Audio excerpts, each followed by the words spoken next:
The Treaty of Vilnius of Vilna was concluded on 28 November 1561, during the Livonian War, between the Livonian Confederation and the Polish-Lithuanian Commonwealth at Vilnius. With the treaty, the non-Danish and non-Swedish part of Livonia, with the exception of the free imperial city of Riga, subjected itself to Polish King and Grand Duke of Lithuania, Sigismund II Augustus, with the Pacta subiectionis. In turn, Sigismund granted protection from the Tsardom of Russia and confirmed the Livonian estate's traditional privileges, laid out in the Privilegium Sigismundi Augusti. The secularization of the Livonian Order was the final act in Livonia's transition from the Middle Ages to the early modern era. The territories were reorganized in the Duchy of Courland and Semiglia and the Duchy of Livonia, the latter competing with the Kingdom of Livonia during the war. After its reconquest, Sigismund's successor Stephen Bathory ignored the privileges of 1561, granted a new constitution and initiated Counter-Reformation.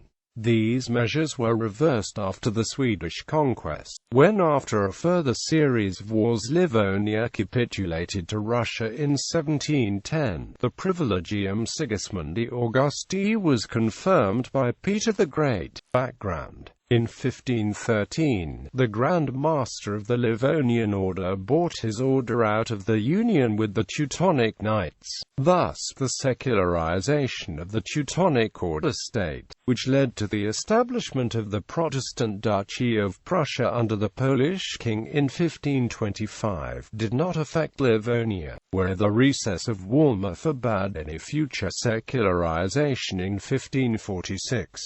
The Protestant Reformation had started in Riga in 1517, and afterward it had spread to all of Livonia. Religious freedom was declared in 1554.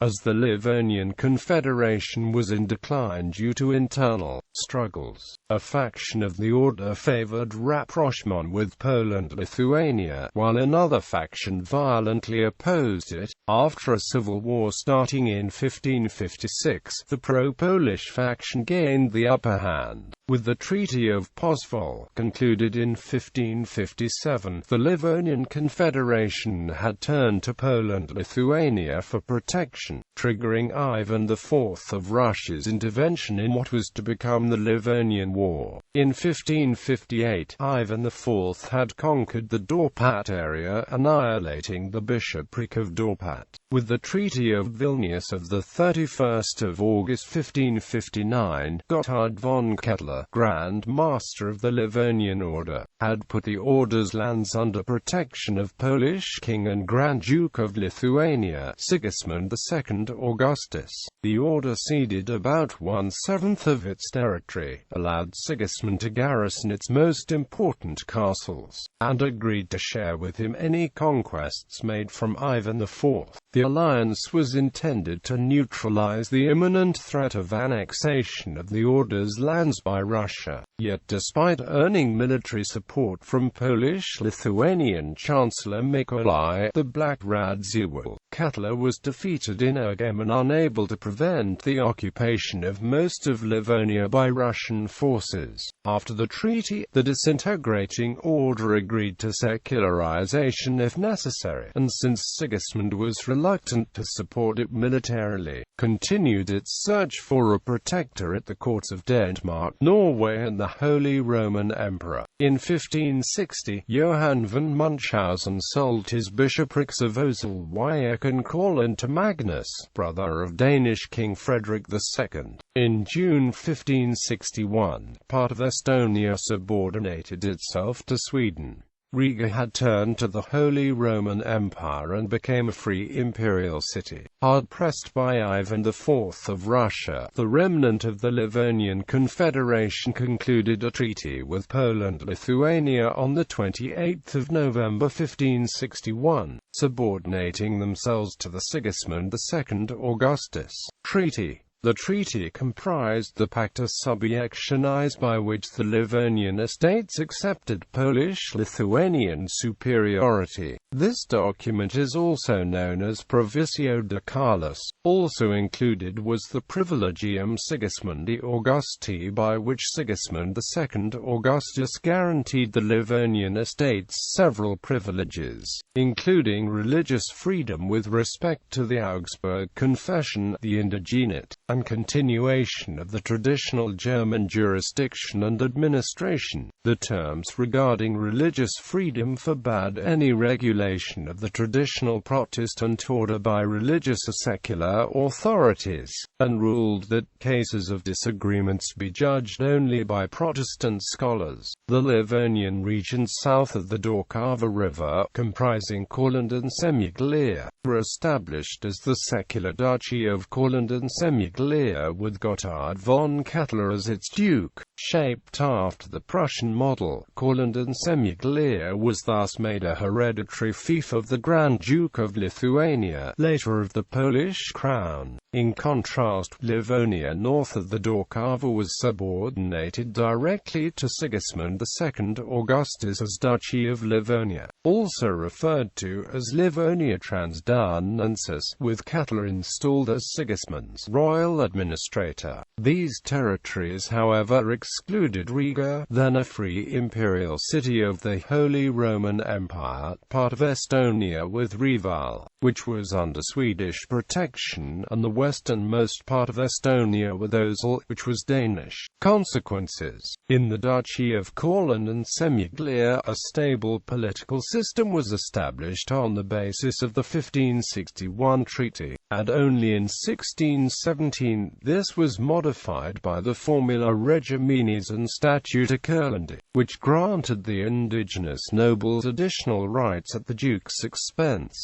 The situation north of the Daugava was quite different. On the 25th of December 1566, the Union of Grodno established a real union between the Duchy of Livonia and the Grand Duchy of Lithuania. Livonia's administrative division was reorganized, with its castellans becoming members of the Lithuanian Senate. The union, however, did not impact Livonian jurisdiction, which was to be carried out according to the traditional customs. When in 1569 the Union of Lublin transformed the Polish-Lithuanian personal union into a real union, the Polish-Lithuanian Commonwealth, Livonia became a Polish-Lithuanian condominium. Ivan IV of Russia subdued nearly all of Livonia Transdanensis between 1572 and 1577.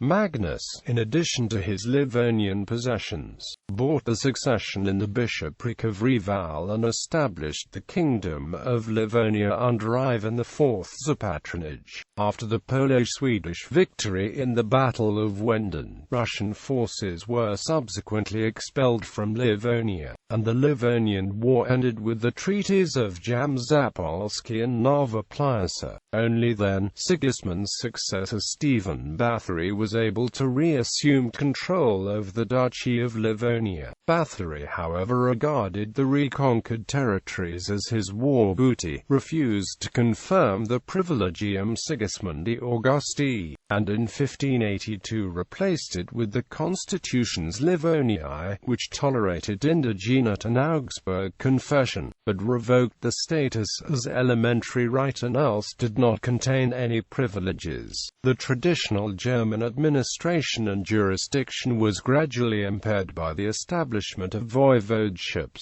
the appointment of royal officials, and the replacement of German with Polish as administrative language. Riga was added to Polish-Lithuanian Livonia by the Treaty of Troichin of 14 January 1581, including a corpus privilegiorum Stephanorum, similarly reducing its freedoms. Under Stephen Bathory, the Duchy of Livonia was subjected to Counter-Reformation led by Bishop Otto von Schenking, who had converted to Catholicism, and the Jesuits of Riga and Dorpat. The respective Jesuit colleges and the Catholic bishopric with its see in Wenden were founded in 1566.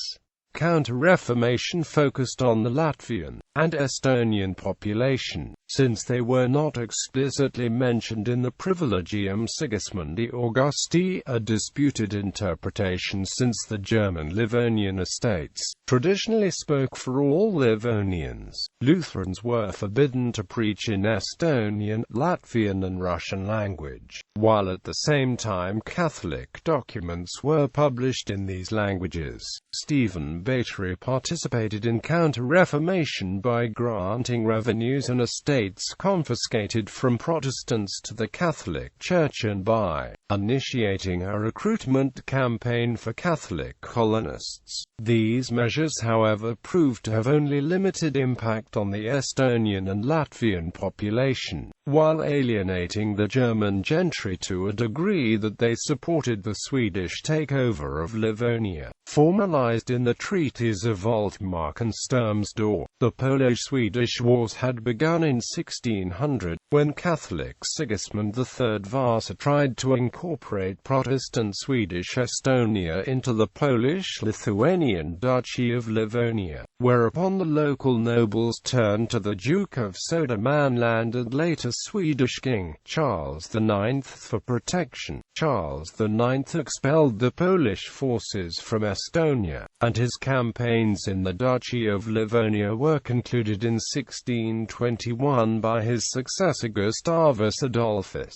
who established the dominion of Swedish Livonia from the bulk of the Duchy of Livonia. Swedish rule ended the Counter-Reformation, and the privileges of the Livonian nobles resembled those outlined in the Privilegium Sigismundi Augusti. When in 1710 Estonia and Livonia capitulated to Russia during the Great Northern War, the capitulations explicitly referred to the Privilegium Sigismundi Augusti, with the respective references being confirmed in the Treaty of Vilnius.